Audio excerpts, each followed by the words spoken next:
in the middle of the woods, safe in your tent, when all of a sudden you smell an unappetizing odor of decay.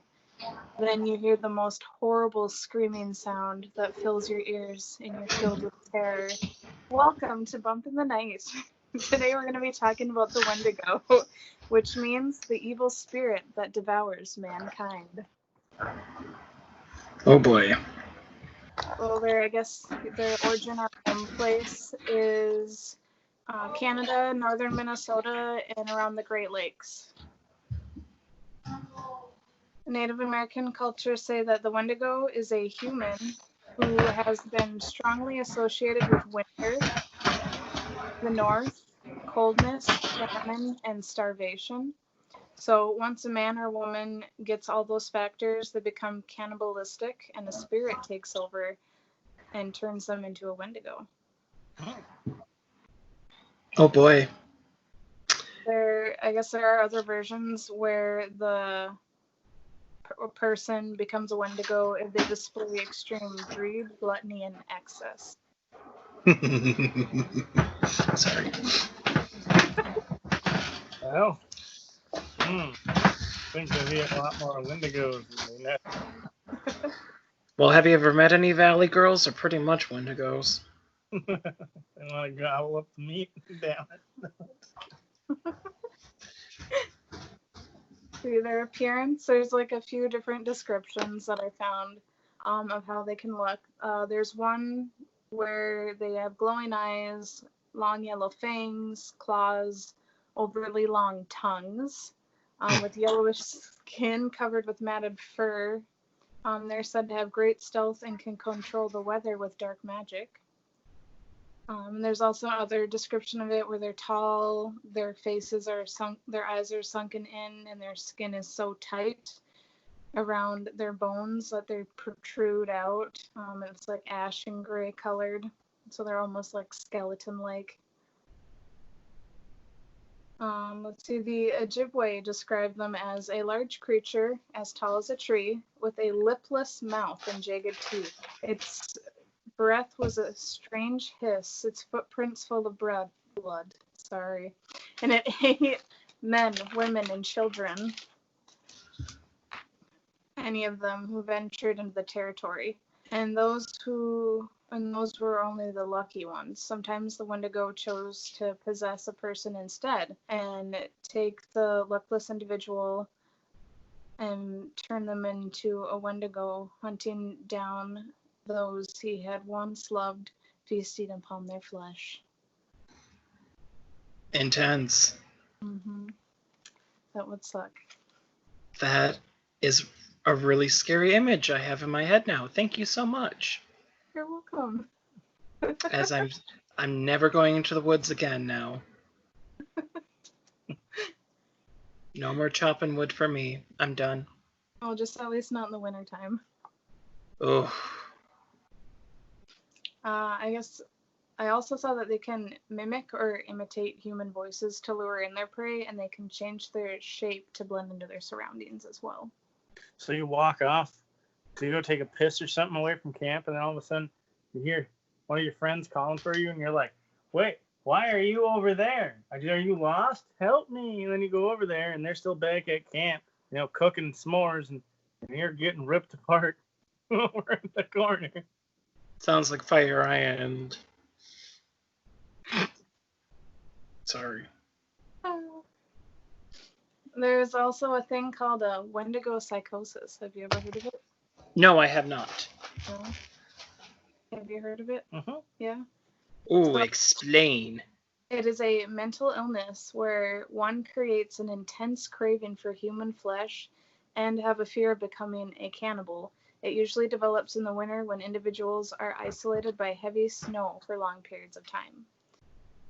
Symptoms include poor appetite, nausea, vomiting. They can also develop a delusion of being transformed into a Wendigo monster, and they increasingly see others around them as being edible.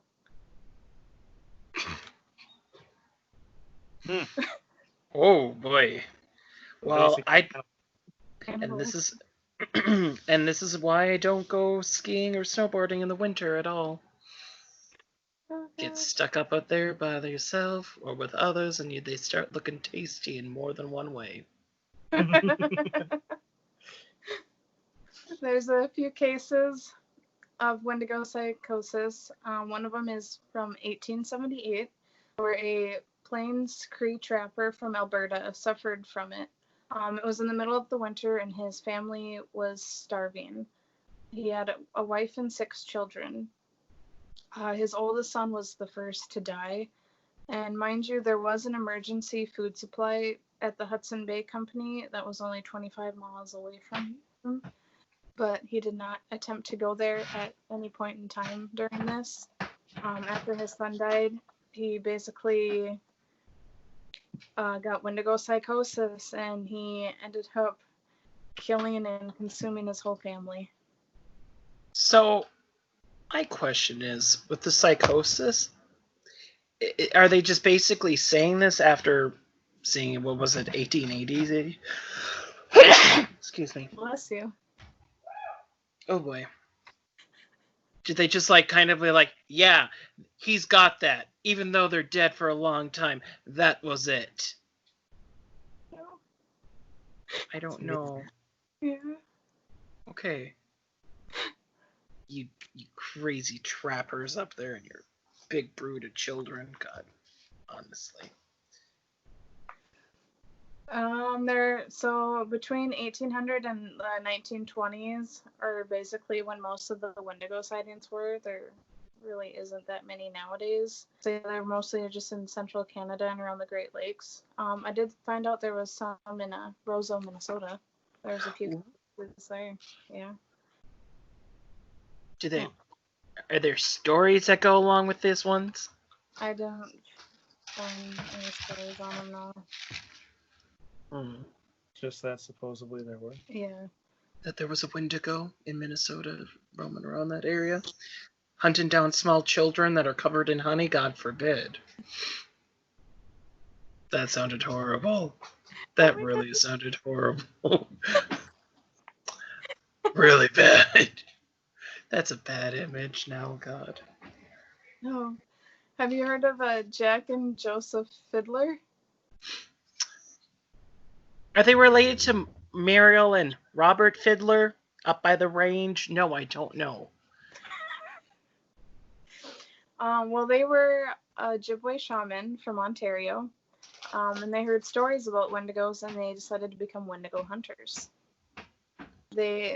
It said that they have killed about 14, but the police from the Northwest caught wind of what they were doing and learned where they were going to head next. So when they got to the place, they ended up finding a woman who had been choked to death with a piece of string. So they ended up finding the brothers and arrested them on June 15th in 1907. And about 15 weeks after they were in captivity, somehow Jack escaped and ended up committing suicide. And a week later, his brother was tried, and his statement was that they weren't doing anything wrong, and if they didn't kill her, that she would have turned into a Wendigo. And they didn't have any type of representation at all. And so they were found guilty of murder, and his brother was ordered to hang. Well, I mean, they kind of just admitted to it. They had to. I mean, that's admission. We had to kill her, officer. Well, they didn't believe that there was, and they just thought they were killing random people. Is that why they were? Yeah. What makes more sense, that she was going to turn into something the size of a tree and start eating people, or that these guys were delusional, using that as an excuse to murder people? I think they were just. I think it might have been the latter. I don't know. 1907. Bored, not much to do. Not much to do in the middle of winter, you know. Or maybe they were the Wendigos and they were eating their victims. They are the Wendigos. Yeah, they were saying they're the Wendigos. Well, they were the ones eating people. My God. That'd been fun. I don't want to say funny, but that ironic at the best. I couldn't really find anything like on Wendigo attacks because I'm assuming that usually if someone does get attacked from it, they don't really survive. Yeah, Yeah. you're dead. You're pretty much dead. I did find though, it said that if you ever do see one, it says don't look it in the eyes or make any noise because they mostly rely on their hearing. So if you can quickly and quietly get away, do it. It's like a T-Rex. They're kind of like blind. Blind besides their own avarice and greed. Well, that's basically the same thing, so.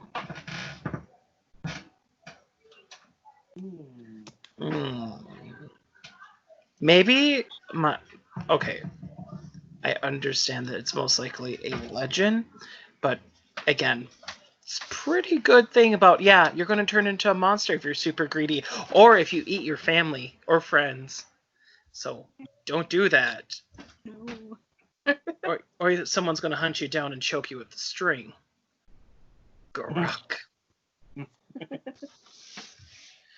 Oh boy. Well, how much? Okay, out of all the legends in the world, how many cannibalistic monsters are there roughly, do you think? I know the Wendigo is one of them. Now, there's like the Horn Lady, I believe that's a Navajo legend, but I'm not 100% sure on that. And then you've got vampires, of course. They eat things. Ghouls eat things. What else is there? Zombies, have a- well, kind of nowadays. Well, we think of Yeah. well, that's basically movie zombies that eat things because in like hoodoo and stuff like that, it's a being with their soul been ripped out. So a zombie doesn't really eat someone. It's just basically Night of the Living Dead zombie that eats someone. That's where that whole comes from. Yeah. But there's like little creatures I know, like traumatizing as it is, the tooth fairies from Hellboy was pretty interesting to see. Eating everything. Little buzzsaws. Just little cute little buzzsaws with wings. Watch out. Piranha over here. Oh, and then here's the thing too. Piranhas, in theory, don't kill warm flesh. I think if I remember reading correctly. It's like similar to how sharks is. They smell blood. Or it's like they find something like that. They're like nature's little Cuisinart disposal thingies.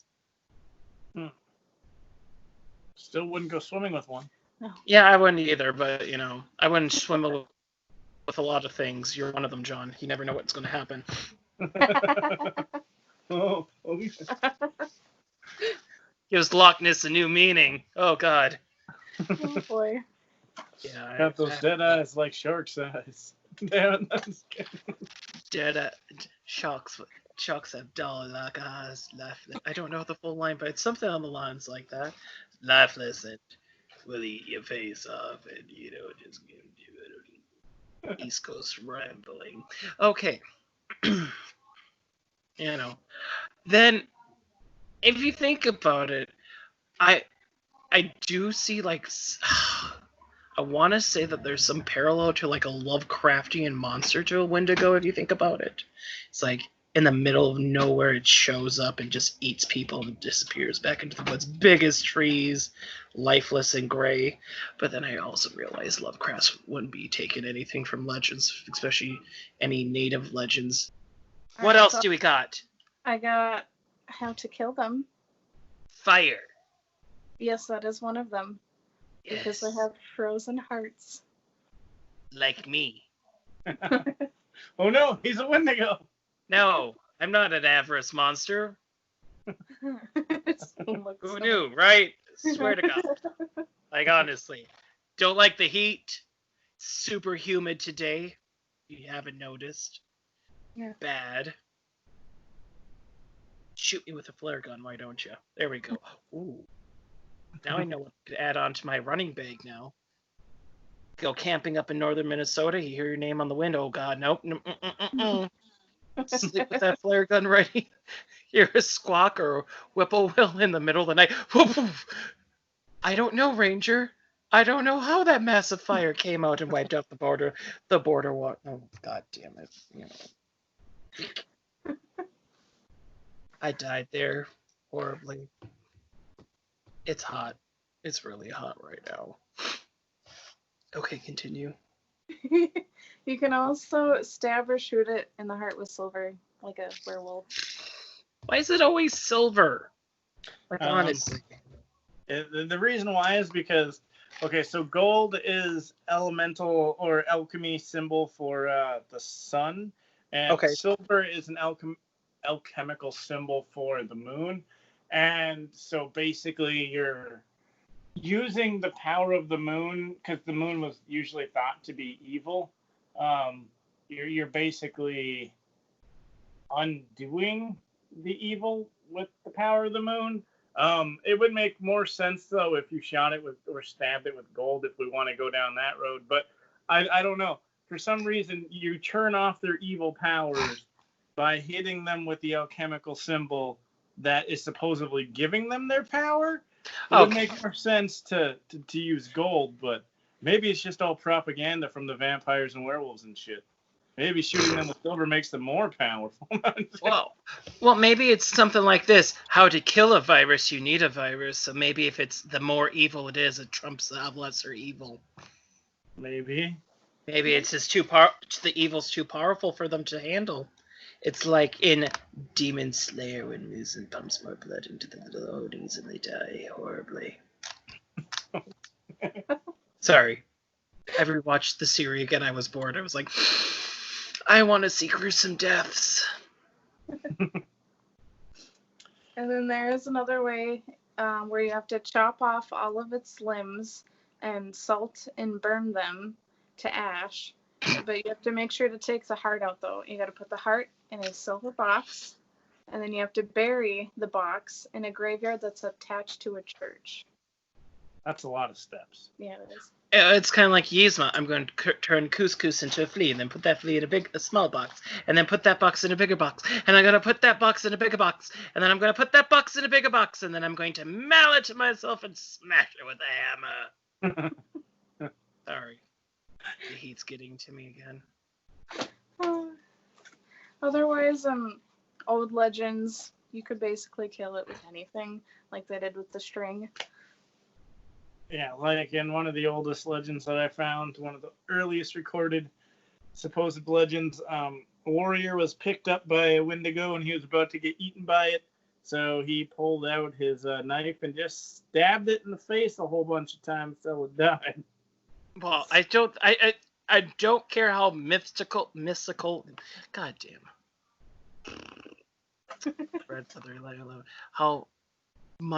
How powerful your mystical creature is, you're gonna get stabbed in the face a bunch of times. You're gonna most likely die. You just get. I have a question. Get stabbing it in the face. I have a question about the string. Is it like a magic string? Was it blessed? No, it's just a regular string.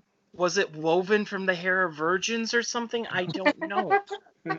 like honestly, like how was it? Just a silver string? It was just a silver laced garrote. That'd be interesting. Yeah, I just don't get. What was it like? Ceremonial, like blessed, or was there something fancy about it, or was it just like the run of the mill? Like, hey, gotta stop by the general store. We need more rope or string to, garrote our Wendigos. Probably. Yeah. Oh, just normal shit. Mm-hmm.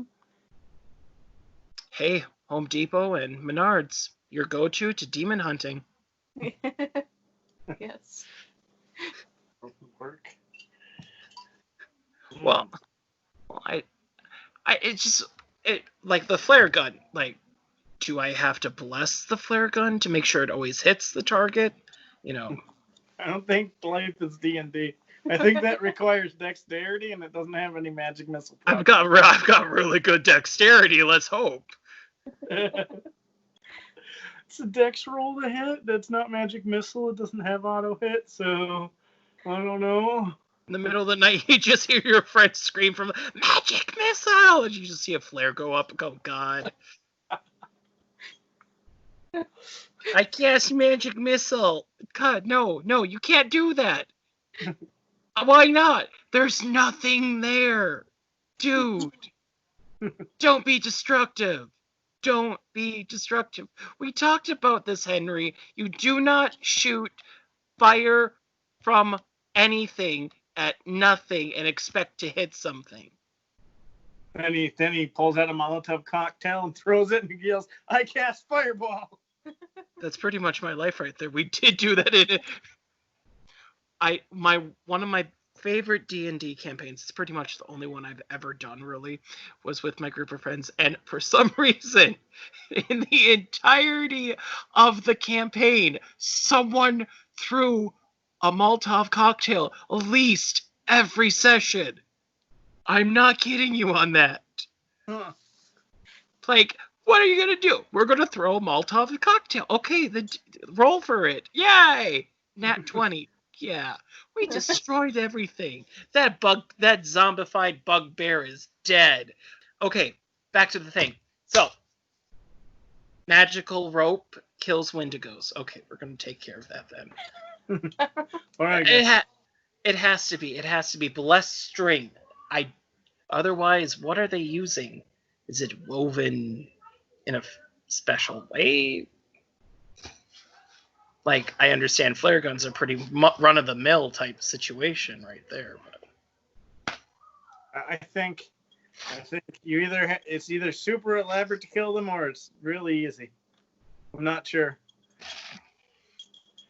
Because the ranges of people killing them, like, they were everything from just stab them in the face to shoot them with silver to just strangle them with rope to you have to chop off all their limbs, rip their heart out, and put it in a book. Or burn their heart. Or burn their heart. There's like 6 different ways you're supposed to kill it. So I guess the only way to find out is to go out and capture a Wendigo and test every method.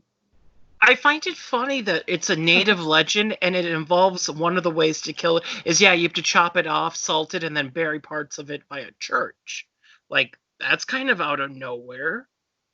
I think that's probably like European people taking the legend and just adding shit to it. Yeah, that sounds like something like you do with a troll or something.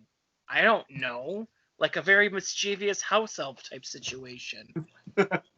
A mysterious house elf, you said? I don't know. Yeah, something like that. When do I find the mysterious house elf? Well, mysterious house elf. We're going just a mischievous house elf. I don't know. Something like protector spirits that have gone bad or something like that. If you think about it, like, every culture's got a version of a Wendigo type thing that eats people and is greedy and is usually a human at one point. Yeah. That's most likely the empty inside, so that's why they consume. Okay, so what else do we got? Any more stories? I don't have anything else. The stories are a little hard to come by because, like, if it's not from like a creepypasta and it's supposed to be like an actual account, there's like almost no actual accounts that we could possibly find. But like we said, if they are real, then I imagine that if you find them, you're dead, and if you kill them, then, well, the only people that have been known to supposedly kill them went to jail. So. And one committed suicide, and the other was most likely hung or was hung. Yeah. So, do you think it's like a good commentary of modern day, like, consumerism? Do you think Wendigo would be? Because if you think about it, like, look at things like Black Friday, you people basically running other people over, killing them with carts and hover-rounds and God knows what else, or trampling them to death just to get a TV that literally will last you 3 months because it's just specifically made for Black Friday. Probably. See? That depends. Well, You also said they have dragon sickness, though. Wait, what? Reagan sickness? No. Dragon sickness. Dragon sickness. What's dragon sickness? It's a line from Lord of the Rings where it's people consumed by greed to the point where they have to hoard them all. Oh, yeah. I remember that now. It's when Orin was like going, oh my God, my dad and my grandpa are talking in my head. It's too much for me. And Smog's here, but he's dead. He's dead. Yeah. Oh, yeah, I remember that part now. Yeah. Yeah, God, we're nerds, aren't we? that's okay. It's disgusting sometimes. Oh boy. Talking about dragon wendigos and anime. Oh boy. And blessed string. Yeah. I just can't get over the string. Was it blessed? I need to know. Was this like some kind of ceremonial string that they had specifically woven to kill wendigos and other mystical beasts? Or demons? Or they just like stole some like priest robes and tore them up and made them into But a that robe. wouldn't make sense if they were natives. It's not like there. Like, oh yeah, the Jesuit priest's robe is going to help me with kill this thing that's most likely terrorized my people for hundreds of years. And then the priest comes, oh yeah, he's know what he's doing. Yeah, totally. No. I call bull. Magical string. What is it? Was it special? I know I'm focusing on this, but flare guns are pretty, again, run of the mill. Anyone could get them, but why the string? Why? I don't know. They need. Look up the story. I don't know. What were their names again? Something fiddlers? No, that was the people that ate his family, right? Yeah, it was Fiddler. Would the Donner Party have had Wendigo psychosis? Trapped in a car in the snow, Not in a car. No, it was a covered wagon. Which one am I thinking of then? There was another one. I'm thinking of like an actual family, not the Donner Party. Never mind me. Yeah, no, Yeah, it just says Donner. piece of string. It doesn't say what kind. It just says a piece of string. What if it was like literally just a piece of string and not even like a rope? Yeah. It's like a string. How would it not have broken? It's the string from Hercules, the string of fate, where the only thing that can break it is like the fate's little scissors. Oh my god. From the animated movie. It's just too much. I need to know. Is it specifically woven to hunt wendigos? Oh god. I just don't get it. I just need to know. This is bothering me. I'm being very hyper. Unless we get a time machine, I don't think you can find out. I'm not messing with time travel, not at all. I wouldn't be able to help myself in certain situations.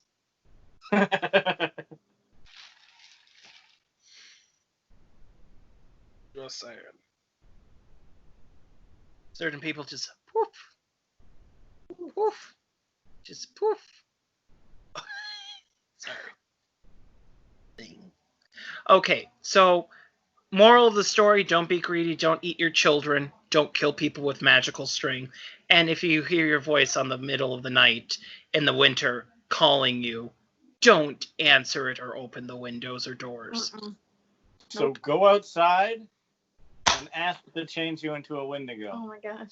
Or just have the flare gun at ready, baby. Double it up, double pistols. Remember, they're single shooters, so have a good pack of them. Oh god, he's going to look like Ash versus Evil type, just like strapped on, flare guns in each hand, ready to go. I was thinking Blackbeard, like 6 of them going down each side. God. Pretty much, yeah. Dressed like a pirate. What? Why would you be dressed like a pirate in the middle of winter in Minnesota, the upper Midwest, and southern Canada? Look, if I'm gonna hunt Wendigos as a pirate, got flare guns, I'm gonna dress like a pirate. That makes me question everything I know. Why is there a pirate hunting Wendigos? Is it just did you get marooned and somehow taken up here? Well, I mean, it would be near the Great Lakes, right? I can get myself a little single sailboat and just and just like go along the edge of the coast. Okay, I don't remember. Okay, just But the lake will be roughly, frozen, so just spitballing right now. I do not remember the Great Lakes being all connected before the tributary between like the canals being entered. So how would you, a pirate, get from the East Coast, or you could sail up the Mississippi maybe, but that would be a kind of a rough ride. I rode an iceberg. I'm immortal. Iceberg. We don't know. But that wouldn't even have been an iceberg during the time of pirates. I strapped a group of penguins together and just wrapped them to my boat. We went over everything. Mush. Oh god, that's a horrifying. How many penguins would you need? It's like You know what? I'm gonna ask my friend to draw this. Oh my God. hundreds of penguins strapped to a sailboat as they just scamper across the frozen lakes. Just squawking away. Oh my goodness. God, that would be a terrifying sight. Just in the middle of a snowstorm, you hear just squawk, squawk, until it multitudes into hundreds of little squawks. And then you see the black sails and a pirate with 18 flare guns at the ready. It's ridiculous. It is a ridiculous image, and I love it. It's a wonderful, ridiculous image. This is what dreams are made out of. Pirates whose boats are being pulled by a multitude of penguins with multitude of flare guns at the ready for Wendigos that are tall as trees with sunken eyes and just really long tongues. Easy. Easy. If they're like snake-like or. Oh, God. Now we're getting places. I think someone's an Orochimaru fan there, John. You really need to calm down. Hey, Orochimaru's really cool.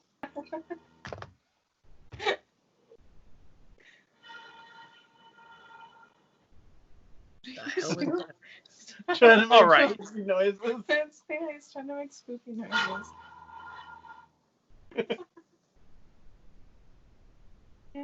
The cat's scared now. She's like, what? What is this? Don't make that noise. Okay. So, should we call it a show? All Yeah, right. yeah, that's quite long. Yeah. All right. I Thanks think we for have to shorten it. watching, and we'll see you guys next time. Or you'll see us Please- next Please subscribe! We need views. Do it. You want to. time. Thank you. Bye.